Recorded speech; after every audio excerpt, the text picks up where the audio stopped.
Bencana alam merupakan fenomena yang sering terjadi di berbagai belahan dunia, menyebabkan dampak besar bagi manusia dan lingkungan. Dari gempa bumi hingga badai tropis, setiap bencana memiliki karakteristik dan tingkat kerusakan yang berbeda.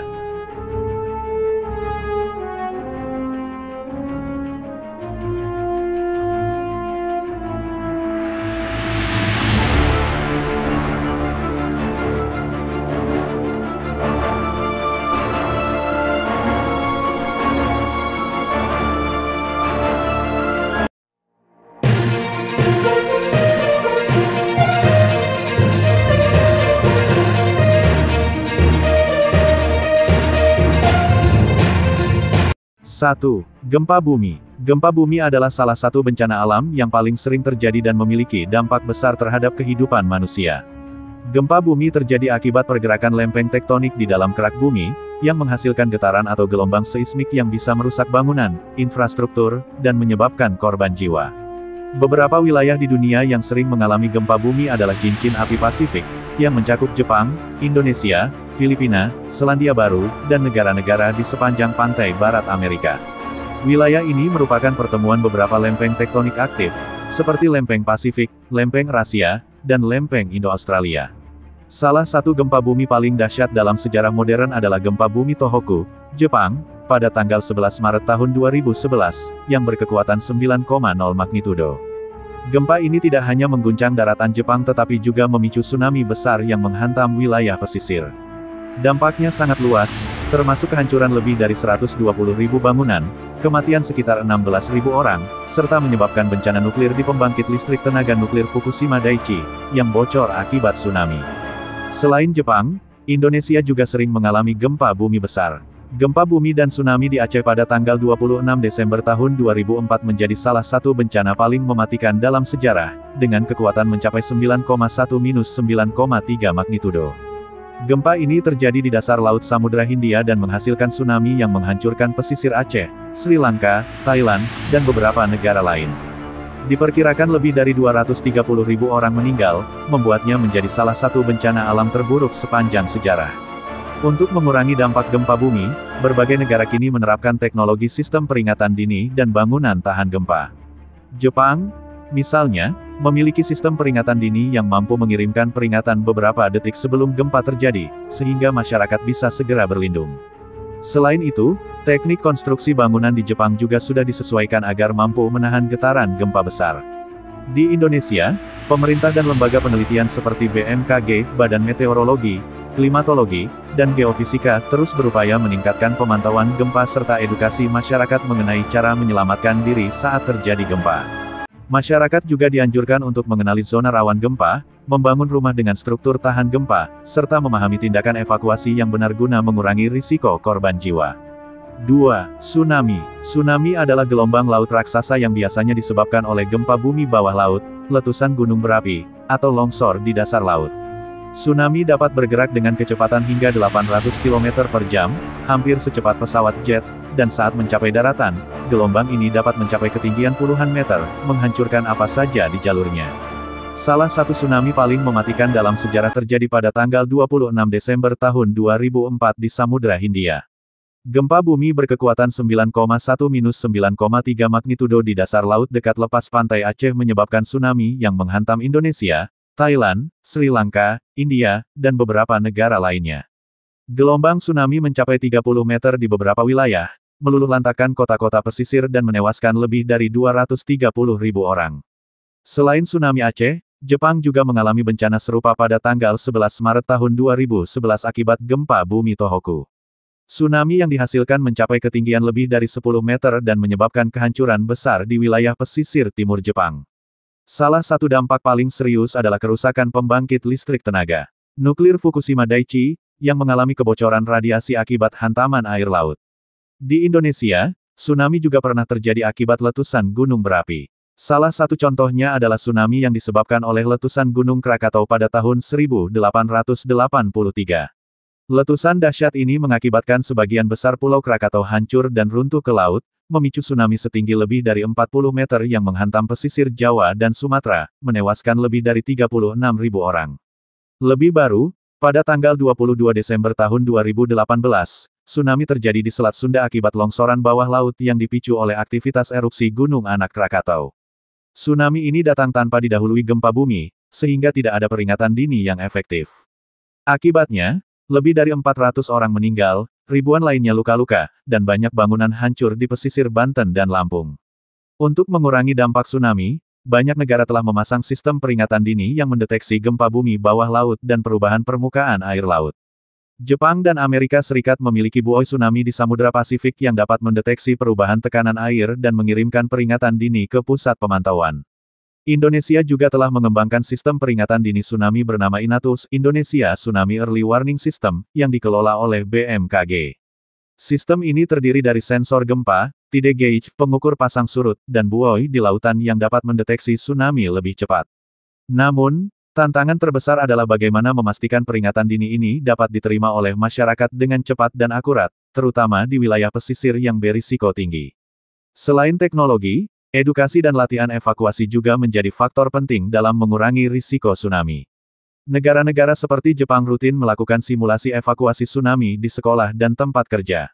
Di Indonesia, upaya edukasi terus ditingkatkan dengan memasang rambu-rambu jalur evakuasi, membangun shelter evakuasi tsunami, serta mengedukasi masyarakat tentang tanda-tanda alam yang bisa menjadi peringatan dini tsunami, seperti air laut yang surut secara tiba-tiba sebelum gelombang besar datang.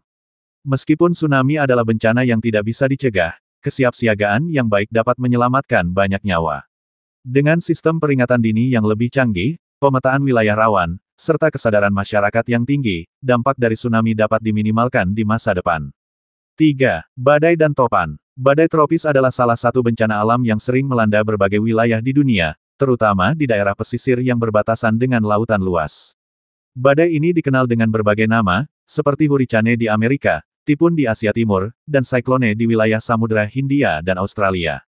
Badai terjadi ketika suhu air laut yang hangat menguap dan membentuk sistem tekanan rendah yang kemudian berkembang menjadi pusaran angin dengan kecepatan sangat tinggi. Badai ini dapat menyebabkan hujan deras, angin kencang, gelombang tinggi, dan banjir besar yang merusak infrastruktur serta mengancam nyawa manusia. Salah satu badai paling mematikan dalam sejarah adalah Hurricane Katrina yang menghantam Amerika Serikat pada Agustus tahun 2005. Badai ini mencapai kategori 5 dengan kecepatan angin lebih dari 280 km per jam dan menyebabkan banjir besar di New Orleans, merusak ratusan ribu rumah serta menewaskan lebih dari 1.800 orang.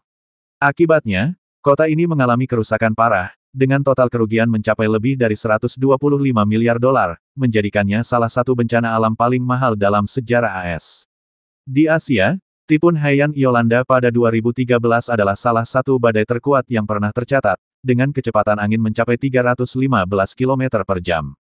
Badai ini menghancurkan sebagian besar wilayah Filipina, menyebabkan lebih dari 6.000 korban jiwa, serta menghancurkan rumah, fasilitas kesehatan, dan infrastruktur penting lainnya. Indonesia sendiri tidak mengalami badai tropis langsung karena letaknya di sekitar garis khatulistiwa, tetapi tetap bisa merasakan dampaknya dalam bentuk hujan ekstrim, banjir, dan angin kencang yang merupakan bagian dari sirkulasi badai tropis di Samudra Hindia dan Pasifik. Untuk mengurangi dampak badai, berbagai negara telah mengembangkan sistem peringatan dini dan teknik mitigasi. Amerika Serikat memiliki National Hurricane Center (NHC) yang menggunakan teknologi satelit dan radar untuk memprediksi jalur badai, sedangkan Jepang dan Filipina memiliki sistem peringatan yang memungkinkan warga melakukan evakuasi lebih awal. Selain itu, beberapa langkah yang diambil untuk mengurangi risiko badai dan topan meliputi 1. Pembangunan tanggul dan sistem drainase yang lebih baik untuk mencegah banjir di daerah pesisir. 2. Pembangunan rumah tahan badai dengan struktur yang lebih kokoh dan atap yang diperkuat. 3. Penyediaan tempat evakuasi yang aman bagi warga yang tinggal di daerah rawan badai. 4.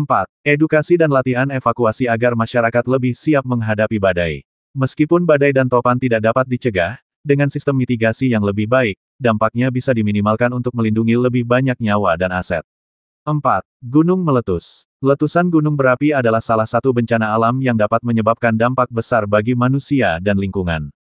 Gunung berapi meletus ketika tekanan magma di dalam bumi meningkat, menyebabkan lava, gas panas, abu vulkanik, dan material lainnya keluar ke permukaan.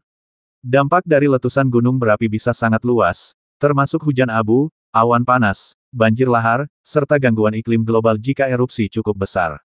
Beberapa letusan dalam sejarah bahkan menyebabkan perubahan suhu bumi karena debu vulkanik yang menyebar ke atmosfer dan menghalangi sinar matahari. Salah satu letusan gunung berapi paling dahsyat dalam sejarah adalah letusan Gunung Tambora di Indonesia pada tahun 1815.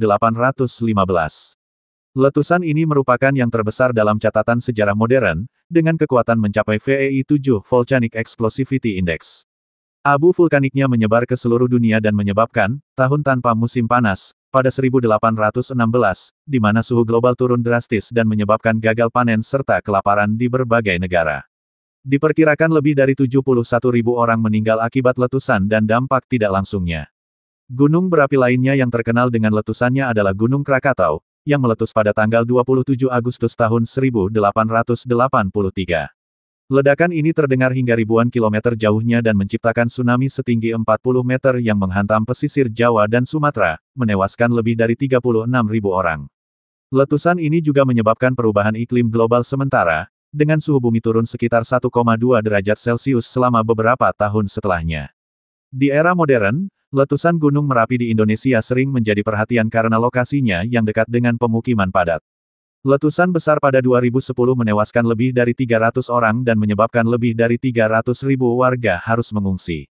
Gunung Merapi dikenal dengan awan panasnya yang disebut wedus gembel, yaitu campuran gas panas dan abu vulkanik yang bisa mencapai suhu lebih dari 1000 derajat Celcius dan meluncur dengan kecepatan tinggi. Untuk menghadapi risiko letusan gunung berapi, berbagai langkah mitigasi telah dilakukan, seperti 1. Pemantauan aktivitas gunung berapi menggunakan seismograf dan alat deteksi gas vulkanik untuk mengetahui tanda-tanda erupsi. 2. Pembangunan jalur evakuasi dan tempat pengungsian yang aman bagi masyarakat yang tinggal di sekitar gunung berapi aktif. 3. Edukasi masyarakat tentang bahaya letusan dan langkah-langkah keselamatan, seperti mengenakan masker saat terjadi hujan abu. 4. Sistem peringatan dini yang memungkinkan masyarakat dievakuasi sebelum letusan besar terjadi. Indonesia sendiri memiliki lebih dari 130 gunung berapi aktif, menjadikannya salah satu negara dengan jumlah gunung api terbanyak di dunia.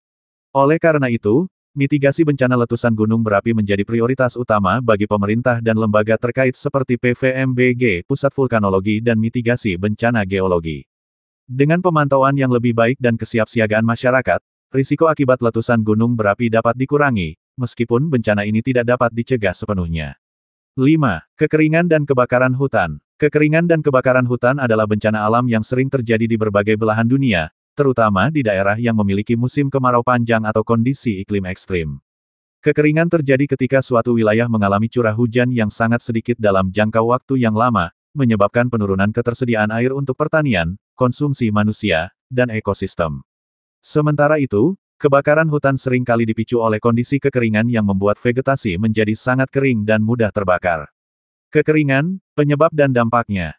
Kekeringan dapat disebabkan oleh beberapa faktor, termasuk perubahan iklim, pola cuaca global seperti El Nino, serta pengelolaan sumber daya air yang buruk. Salah satu wilayah yang sering mengalami kekeringan ekstrim adalah Afrika Timur, di mana jutaan orang bergantung pada hujan untuk pertanian dan kebutuhan sehari-hari. Kekeringan di Somalia pada 2011 menyebabkan kelaparan besar, menewaskan lebih dari 250.000 orang, sebagian besar anak-anak. Selain di Afrika, Amerika Serikat juga mengalami kekeringan panjang di beberapa wilayah, terutama di negara bagian California, Texas, dan Arizona. Kekeringan yang berkepanjangan menyebabkan menurunnya hasil pertanian, kebakaran hutan yang lebih sering terjadi, serta meningkatnya harga pangan akibat berkurangnya produksi tanaman. Indonesia juga tidak luput dari dampak kekeringan, terutama di wilayah seperti Nusa Tenggara Timur, NTT, Jawa Timur, dan beberapa daerah di Sumatera serta Kalimantan. Kekeringan di Indonesia biasanya diperburuk oleh fenomena El Nino, yang menyebabkan curah hujan lebih rendah dari biasanya.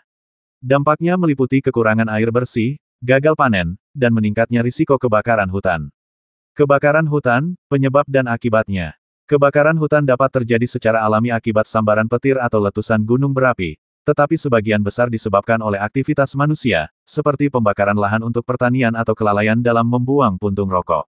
Kekeringan yang panjang membuat vegetasi menjadi sangat kering, sehingga api dengan mudah menyebar luas dan sulit dikendalikan. Salah satu kebakaran hutan terbesar dalam sejarah adalah kebakaran hutan Australia pada tahun 2019 sampai tahun 2020, yang dikenal sebagai Black Summer Virus. Kebakaran ini menghanguskan lebih dari 18 juta hektar lahan, menewaskan sekitar 3 miliar hewan liar, dan menyebabkan puluhan orang meninggal. Asap dari kebakaran ini bahkan menyebar hingga ke Selandia Baru dan mempengaruhi kualitas udara secara global. Di Indonesia, kebakaran hutan dan lahan karhutla menjadi masalah tahunan, terutama di wilayah Sumatera dan Kalimantan. Penyebab utama kebakaran ini adalah pembukaan lahan dengan cara dibakar untuk perkebunan kelapa sawit dan pertanian. Salah satu kebakaran terbesar terjadi pada 2015, di mana lebih dari 2,6 juta hektar lahan terbakar, menyebabkan kabut asap yang menyelimuti Indonesia, Malaysia, dan Singapura. Akibatnya, ribuan orang mengalami gangguan pernapasan, penerbangan terganggu, dan kerugian ekonomi mencapai 221 triliun rupiah. Upaya pencegahan dan mitigasi. Untuk mengatasi kekeringan dan kebakaran hutan, berbagai langkah mitigasi telah dilakukan oleh pemerintah dan organisasi lingkungan. 1. Konservasi dan pengelolaan air. Pembuatan waduk dan bendungan untuk menyimpan air saat musim hujan. Penggunaan sistem irigasi yang lebih efisien di sektor pertanian. Kampanye hemat air untuk masyarakat. 2. Reforestasi dan perlindungan hutan. Penanaman kembali hutan yang telah terbakar atau ditebang. Perlindungan kawasan hutan dari pembukaan lahan ilegal. 3. Teknologi pemantauan dan peringatan dini. Penggunaan satelit untuk mendeteksi titik panas dan potensi kebakaran. Penggunaan drone untuk patroli hutan dan mendeteksi kebakaran lebih awal. 4. Sanksi hukum bagi pelaku pembakaran lahan. Pemerintah Indonesia telah menerapkan regulasi ketat terhadap perusahaan yang membakar lahan secara ilegal. Peningkatan patroli dan penegakan hukum untuk mencegah pembakaran hutan. 5. Penggunaan teknologi modifikasi cuaca. Di beberapa negara, teknologi hujan buatan digunakan untuk mengatasi kekeringan dan memadamkan kebakaran hutan. Kekeringan dan kebakaran hutan adalah bencana yang sering terjadi akibat perubahan iklim dan aktivitas manusia. Dengan langkah mitigasi yang lebih baik dan kesadaran masyarakat yang tinggi, dampak dari bencana ini dapat diminimalkan untuk melindungi lingkungan dan kehidupan manusia.